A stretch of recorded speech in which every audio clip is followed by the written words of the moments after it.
Greetings, Minecrafters, and welcome to this exciting Christmas Eve episode. Merry Christmas, everyone. And before anybody hangs up on me, I'm not planning to discuss religion here. And if you're Jewish or Muslim or spiritual and you don't identify as whatever, who cares? Okay, happy. And I forgot if I said my name is Kimberly Quinn. Anyway, I'm back. And I'm thrilled to talk about this because we're going to talk about self-love and the soul feeling its worth. So again, regardless of if you practice for a religion or you don't, or you're spiritual, we're talking about the spirit. And we all have a soul. So this is for you. The soul felt its worth. And that comes from the Christmas song. But again, it doesn't matter because we all have a spirit. And the spirit is perfect. We all have stuff to improve. Of course we do. But your spirit is perfect. So here's the thing. Self-love. You hear so many people saying, self-love, accept yourself, love yourself. And that's true. Because we cannot do much in life without knowing our own value, which leads to self-acceptance and self-love. And that's the whole thing. And you're like, well, how do I do it? Okay. So here's the first part of it. I feel like I have to give somebody a shout out here though. I mean, it's mostly me, but I read and listen to and all that voraciously. Mel Robbins, I think. Okay. So here's the thing. The number one is to stop beating yourself up, all the woulda, coulda, shoulda. That's very rigid thinking, and it's based in shame. It's also based in guilt. So we talked about that before, the difference between guilt and shame. Guilt says I made a mistake. Shame says I am the mistake. Shame, in my opinion, is the single most toxic human emotion we can experience. It's a spiritual and emotional equivalent of drinking turpentine for breakfast instead of orange juice. So that's all the flawed, defective. Okay, so guilt says I made a mistake, which is, I did whatever. And shame says I am the mistake. That's the biggie. I am the mistake. Is why it's so freaking toxic. And guilt too, because it has a job. It keeps us from doing bad things. Even then, gotta let it go. If you frigged up a few years ago or 10 years ago or 15 years ago, let it go because it's a gigantic waste of emotion. And so here's the thing.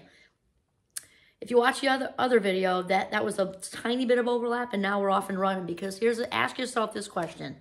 Is beating myself up kind of opening the door and paving the way for all this positive change I want? Nah, I would say no. I would say you're in a hamster wheel of negativity, and that's just got to stop. And the only way you can stop it is to sort of become aware. Once we become aware, we become responsible. My friend Dr. Dave says that frequently because we can't do what we don't know. So when we're spinning in that circle, no clue, same stuff's going to happen, but we're not aware of it yet. Once we're aware of it, like, you know what? This is no longer working for me. Maybe that person is no longer working for me, or people are no longer working for me. I'm not even just talking about a partner. I'm talking about any toxics in your life. And so here's toxic. Here's the whole middle. It might just be you've outgrown these people. You don't enjoy them. They don't bring you joy. And or maybe these people you really just give you the heebie-jeebies when you're near them. Time to do a selection process, just like a sports team making a cut and decide who can stay, who can go, and then maybe who we can spend a little less time with, stuff like that. But so the number one is stop beating yourself up because it gets you nowhere. It gets you nowhere. Think about it. What we want to do is empower ourselves to change. We want to wrap around ourselves like a burrito of love and acceptance, which is what we're talking about right now, so that we have this inner, authentic, intrinsically based motivation to treat ourselves better. So beating ourselves up about we woulda, coulda, shoulda, and wrapped up in guilt and wrapped up in shame is not the way we want to go, right? So we got to stop those thoughts. Remember, thoughts come first, then feelings, then actions or behavior. So we can't feel guilty or feel shame-based, flawed, defective, not enough, and all the gamut of ways we can do that if we don't allow the thoughts first. And we talked about this too. There's a 17-second rule, and that is research-based neurology. So when we are allowing, the choice is ours, when we allow a negative thought to hang around for up to 17 seconds, it's way harder to get it to go away. It's also true when we go on a gratitude rampage, for 17 seconds, just look around there. I'm grateful for the chair. I'm grateful for my puppy. I'm grateful for my partner. I'm grateful for my kids. I'm grateful for the stars. I'm grateful for the moon. I'm grateful for the grass. I'm grateful for my health. I'm grateful for the people. We do that for 17 seconds. also going to stick more, okay? So number one is stop beating yourself up, okay? Because it does not empower us whatsoever, okay? And then second is, okay, and second is to kind of do F you to your evidence, whatever evidence you're hanging on to for the many ways you've made mistakes or failure, because it's all over. It's all water under the bridge, as they say. So just do that and then do this and wrap around yourself with a hug. Or Mel Robbins says the high five. High five yourself regardless of what mistakes or failures you've made. So I got to give a shout out to Wayne Dyer here too, because he says, if you remember, and I totally 100% agree with him, there's no such thing as failure anyway, because we are all, it's just a label, it's a word. It's an English word, and you could find in whatever language another word that's similar. They're all just words that we've attached meaning to, and the only meaning anything ever has is the meaning we attach to it, right? So just undo that, like pretend like you're untying a shoe, okay? Because Wayne Dyer would say that there's no such thing as failure. We are just people producing results. Sometimes those results work out well for us and we keep going that direction. Sometimes those results do not work out so well for us and we're pointed in a new direction. That's all it is. It's results and being pointed in different directions. Just get rid of the word. It's dumb, okay? Okay, so then we do this to the whatever evidence you have. Just get rid of the mental files.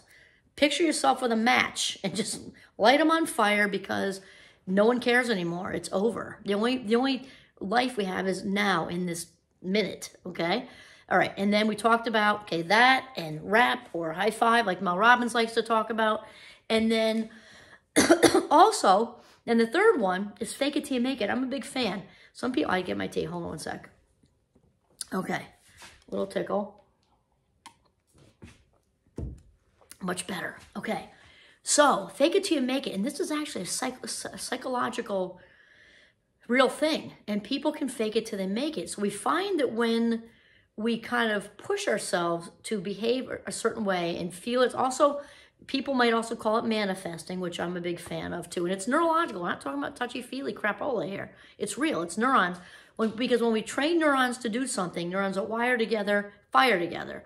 So we get something like confidence, okay? We can dress up, pull our shoulders back, even if we're shaking in our boots underneath, walk into that business meeting or that talk you have to have with your boss, you know, again, shoulders back, talking yourself through. They don't know what's on the inside, only you do, okay? You're gonna put out there a new vibe, you know, and that sort of thing. So the same thing works with self-love and self-acceptance, because we can fake it till we make it for a while and it gets better and better and better. So all kinds of little things you can do. It'll depend sort of what your lifestyle is. But let's say I personally like wine, and it took me a while to be able to because I just I wasn't valuing myself early on. So if I allowed myself a glass of wine at all, if we went out to dinner, which wasn't frequent, I would, if they came by and said, oh, well, you know, the special, the restaurant's running a special, you can have the house, but for $2 more, you can have this fabulous Italian wine. I'd be like, no, it's okay.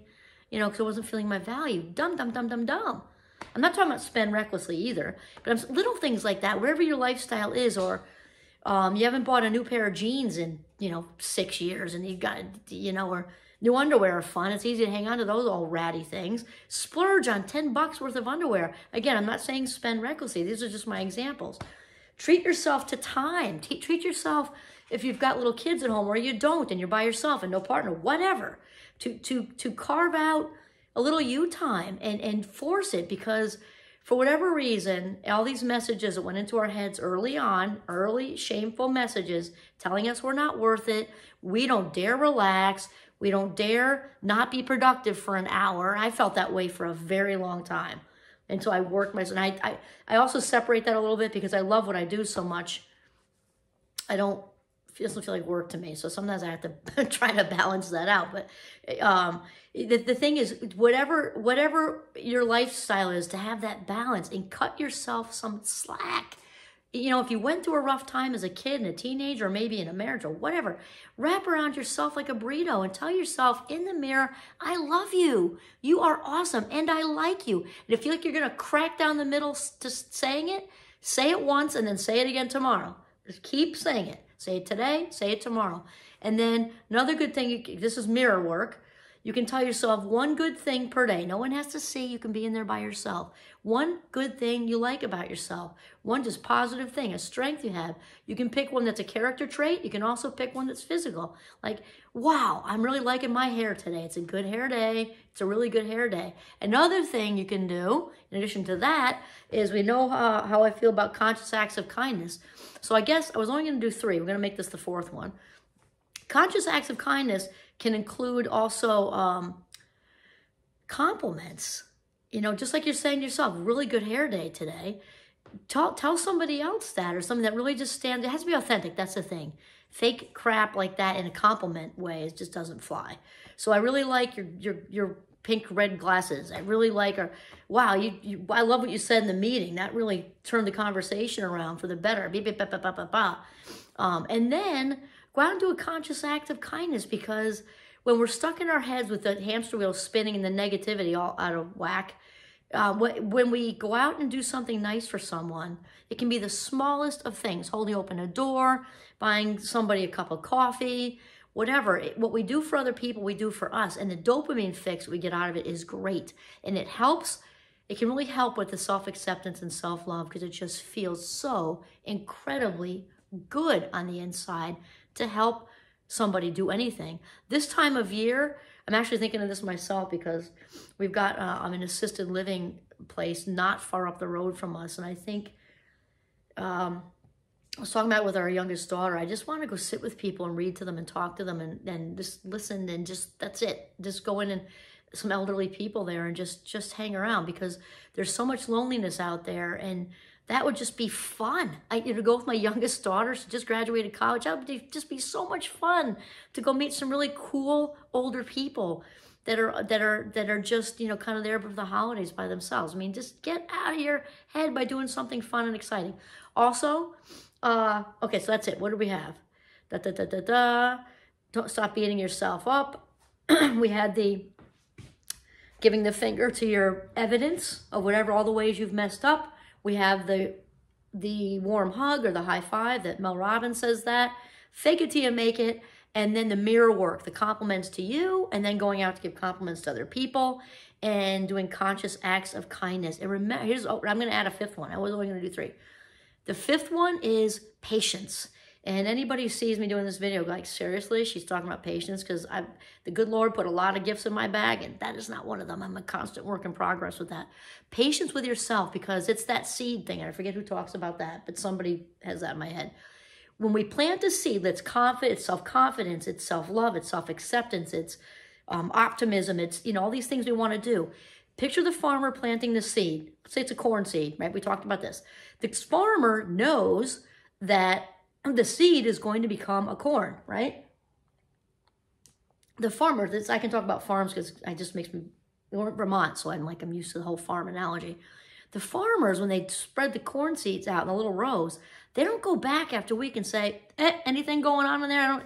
You sprouting yet? No. They plant the seed and know that it's going to turn into this beautiful, tall, taller than me, corn stalk with the corns, and it's going to be delicious. They just know that. It's going to do its thing. So plant the seed for self-love, self-acceptance, self-confidence, optimism, all these things, or whatever that it is that you would like to improve. Remember, your spirit is perfect. You're just improving stuff, okay? Plant the seed. Know it's going to happen. Continue to nurture it with all the positive affirmations, gratitude, and more gratitude. That's the key to happiness. And know that it's all going to work out, because you are on the way to finding and loving your authentic self. Merry, Merry Christmas.